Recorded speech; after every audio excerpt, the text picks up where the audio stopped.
जनता party ने जिस तरह से राजस्थान, मध्य प्रदेश और छत्तीसगढ़ में 3 नए चेहरों को प्रदेश की कमान सौंप दी है। जी हां, हम बात कर रहे हैं यहां पर छत्तीसगढ़ के मुख्यमंत्री विष्णुदेव सहाय के बारे में, वहीं राजस्थान के नए मुख्यमंत्री भजन लाल शर्मा के बारे में, और दूसरी ही तरफ मध्य प्रदेश में मोहन यादव मुख्यमंत्री बनाए गए हैं।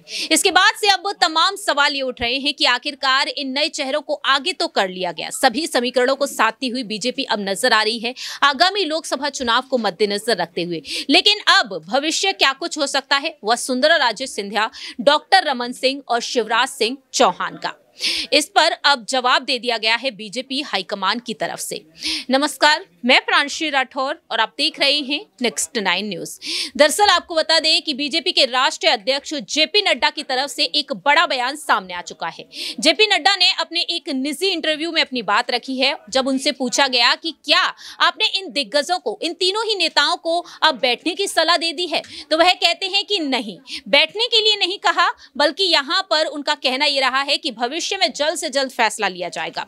जेपी नड्डा जी के इस बयान पर अगर रुख कर लिया जाए तो कहते हैं कि बैठ जाइए नहीं, बल्कि ये शब्द नहीं है हमारा, नए काम में लग जाइए, हम मिलकर तय करेंगे। वह कहते हैं कि इनको हम नया काम देंगे, ये हमारे वरिष्ठ नेता हैं, 15 से 16 साल का इन्हें अनुभव है। ऐसे में वह कहते हैं कि बीजेपी एक साधारण कार्यकर्ता को इस तरह से पीछे नहीं छोड़ती है, इनका काम हम उपयोग करने से कहां पर नजर आएंगे, इन लोगों का हम उपयोग करने से कहां रहेंगे, इनको काम देंगे और इनके कद के अनुसार इन्हें जिम्मेदारी दी जाएगी, काम दी जाएगी, पद सौंपा जाएगा, तो इनको अच्छे तरीके से काम में लगाएंगे। यानी कि जेपी नड्डा ने साफ कर दिया है कि वसुंधरा राजे सिंधिया अभी फ्री नहीं बैठने वाली हैं, यानी कि 2024 के लिए कहीं ना कहीं अब उन्हें पूरी तरीके से और भी शानदार तरीके से तैयार किया जाएगा। सवाल यहां पर हम लेना चाहेंगे हमारे सहयोगी सिराज से। जेपी नड्डा ने जिस तरीके से बयान दिया है, कैसे देख रहे हैं आप? क्या वाकई में वसुंधरा राजे सिंधिया, जिन्हें राज्यपाल पद के लिए इस वक्त काफी ज्यादा देखा जाए तो आगे देखा जा रहा है, विधानसभा अध्यक्ष बनने से उन्होंने साफ तौर पर इनकार कर दिया, कैसे देख रहे हैं आप? क्या वाकई में यहाँ पर बीजेपी एक बड़ी और शानदार जिम्मेदारी सौंपेगी लोकसभा चुनाव के लिए?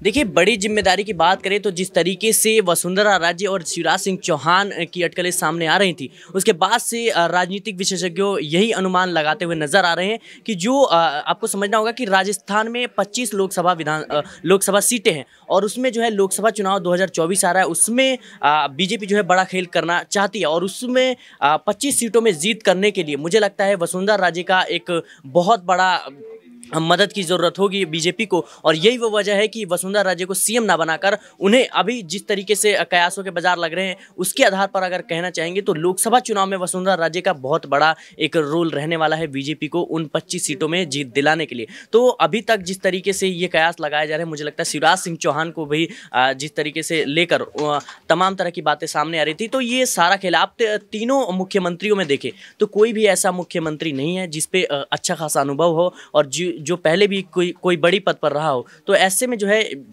भले ही अन्य जो मुख्यमंत्री हैं वो 3 हैं, लेकिन आपको ये समझना होगा कि सरकार एक इंसान ही चला रहा है। बीजेपी की ये साफ तौर पर रणनीति होती है और वो आला कमान जो निर्णय तय करता है वही जो सीएम है वो तय करते हुए नजर आते हैं। जैसे मोहन सिंह यादव लगातार जो है अभी लाउड स्पीकर और तमाम तरह की बातों को लेकर सामने आ रहे हैं, जिसको लेकर बीजेपी पे आरोप भी लगते आ रहे हैं कि इस एक खास समुदाय को लेकर वो राजनीति साधती हुई नजर आती है। लेकिन आपको समझना होगा कि सारे आदेश जो हैं वो आला कमान से आते हैं और पार्टी के ऊपर से आदेश आते हैं और उसी को फॉलो करते हैं जो सीएम है। तो इसी वजह से जो है लोकसभा चुनाव को मद्देनजर रखते हुए इन बड़े नेताओं को जो है अभी बीजेपी ने बचाकर रखा है। यहाँ पर एक और सवाल लेना चाहेंगे, यहाँ पर क्या वसुंधरा राजे सिंधिया अब के आने वाले समय में प्रस्तावों को स्वीकार करती हुई नजर आएंगी या फिर नहीं?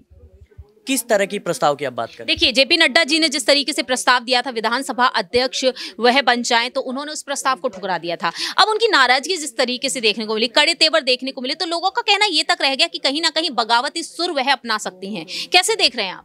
जी देखिए, बगावती सुर का नहीं कहेंगे क्योंकि अभी उनके बेटे हैं, उसको लेकर वो काफ़ी सीरियस नज़र आ रही हैं और उनको पता है कि मेरे बेटे का भविष्य है जो राजनीति में भी शुरू हुआ है। ऐसे में जो है किसी भी तरह से वो एक बीजेपी से खटास झगड़ा मोल लेना नहीं चाहेंगी और यही वो वजह है कि बीजेपी जो है अपनी वसुंधरा राजे जो है अपनी साख को दांव पर लगाकर बीजेपी के खिलाफ नहीं जा रही हैं और सीएम चेहरे पर ज़्यादा उन्होंने दावेदारी पेश नहीं की। लेकिन आपको ये समझना होगा कि बीजेपी लगातार इन तमाम तरह की बातों को सामने लेते आ रही है। और वसुंधरा राजे को कहीं ना कहीं जिस तरीके से उन्होंने अपने विधायकों के साथ बातचीत की, उसके बाद जो है बीजेपी की धड़कनें तेज हो जाती हैं और कैसे भी बीजेपी चाहती है कि हमारा खेल ना बिगड़े और वसुंधरा राजे मिल भी जाए। क्योंकि आपको समझना होगा कि बीजेपी ने जो भजन लाल शर्मा जो राजस्थान के अभी नए सीएम के तौर पर देखे जाएंगे, वो पहले सरपंच हुआ करते थे और उन्होंने पहली बार विधायकी का चुनाव लड़ा और उसके बाद से ही डायरेक्ट जो है उन्हें मुख्यमंत्री का पद मिला। तो ये कहीं ना कहीं चौंकाने वाला फैसला था बीजेपी की। और आप समझेंगे कि जो वसुंधरा राजे हैं वो कोई छोटी मोटी नेता नहीं है कि आप कुछ भी उनको पद दे देंगे और वो स्वीकार कर लेंगी। अब वसुंधरा राजे इतना कद रखती हैं कि वो 1 मिनट में चाहें तो बीजेपी की सरकार जो है वो गिराने का एक हौसला रखती हैं। तो मुझे लगता है यही वो वजह है कि बीजेपी लगातार उनके पास प्रस्ताव पे प्रस्ताव भेजती जा रही थी कि आप कैसे भी मान जाइए, हमारी पार्टी से जुड़े रहिए। वाकई में अब देखने वाली बात होगी कि आखिरकार किस तरीके से यहाँ पर भजन लाल शर्मा को जो मुख्यमंत्री बनाया गया, उनके बाद वसुंधरा राजे सिंधिया पर क्या कुछ मेहरबानी देखने को मिलेगी, ये देखना काफी ज्यादा दिलचस्प होगा। फिलहाल देखा जाए, ये जिस तरीके से ऐलान किया गया है जेपी नड्डा जी की तरफ से, ये वसुंधरा राजे सिंधिया के लिए किसी खुशखबरी से कम नहीं मानी जा सकता है। इस खास रिपोर्ट में इतना ही। बाकी की तमाम अपडेट्स के लिए आप देखते रहिए Next 9 न्यूज।